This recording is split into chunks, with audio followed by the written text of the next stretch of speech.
From the very beginning of time, people have loved stories.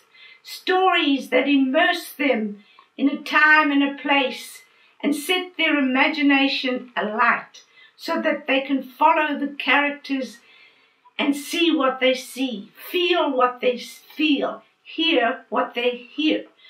The first stories were told by storytellers. The people gathered around a campfire. Then stories became painted on cave walls, or stories were scratched out on clay tablets. Of course, with the invention of the printing press, stories could be mass-produced, so that today we have thousands upon thousands of books to choose from. But still, the essence of good storytelling is the ability to draw the reader in, to set their imagination alight. Beyond the printed book, we now invented new ways to convey stories through radio plays, so that the imagination was set alight with auditory cues. Then came movie making and, of course, television.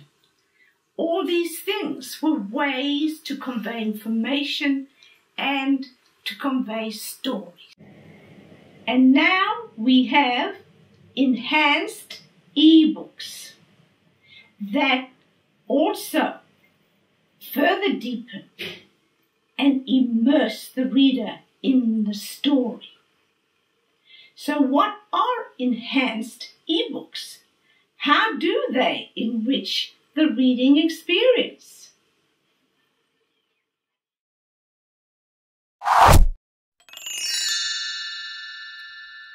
In this video, the author discusses the sources of her inspiration, in that way sharing with her readers new insights into what inspired her characters and where she drew from real life for her plotline. In this chapter, the fifth inheritor, Abram Rosen, and his wife Martha take a trip to the newly born state of Israel.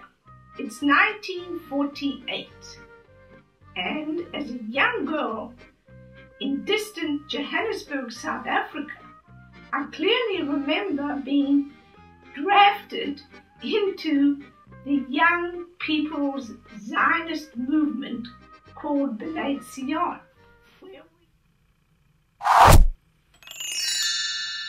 This video helps readers to visualize complex ecological processes. In this case, the life cycle of a freshwater mussel. In the streams of Missouri lives the Lampsilus mussel, a simple animal with an extraordinary life cycle.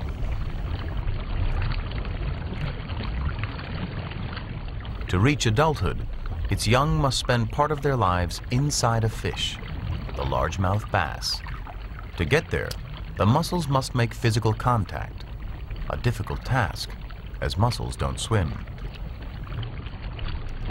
But the bass has a weakness. It's a voracious predator of small fish, particularly darters. Even the slightest wriggle of a darter's tail will attract bass. Believe it or not, the fish on the mussel is an imitation, a perfect replica that will lure bass within striking range.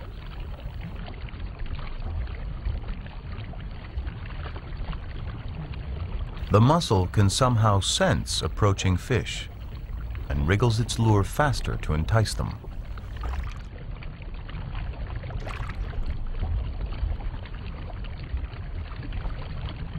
If it gets the twitching just right, the remarkable likeness should do the rest.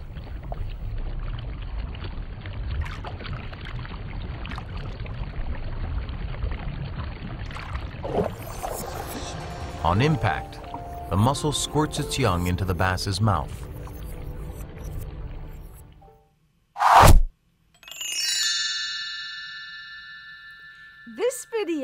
shot on location expands the reader's understanding of the factual basis underpinning the plot line. It was absolutely thrilling to be standing on the banks of Bear Creek in Colbert County, Alabama, to witness with our own eyes a population of endangered mussels being saved from the very brink of extinction. How long will they stay alive? A good while. If they're cool enough, they'll stay a couple of hours or days if they're cold enough. So we haul them like that because it's actually less stressful. We're in 2 locations, and we've actually produced these over the last couple of years. So these animals are 17 months old, and they occur. The species is left. It was thought to be almost functionally extinct about a decade ago, but we have found, since there has been found another population of them.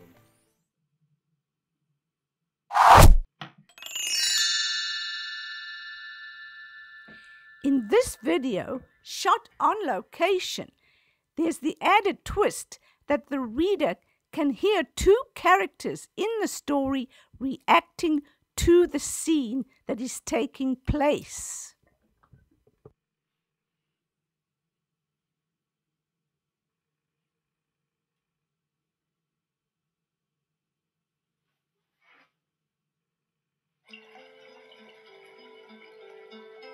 Sophie, come see this. Coming. Something's messed up. It smells too. My God, is that dead fish? What's that green stuff next to it? I don't know, but we need to tell Dr. Jordan before there's a disaster. And we also need to plug water supplements for him too. You're right. I'll use my old full water bottle. Okay, let's get going.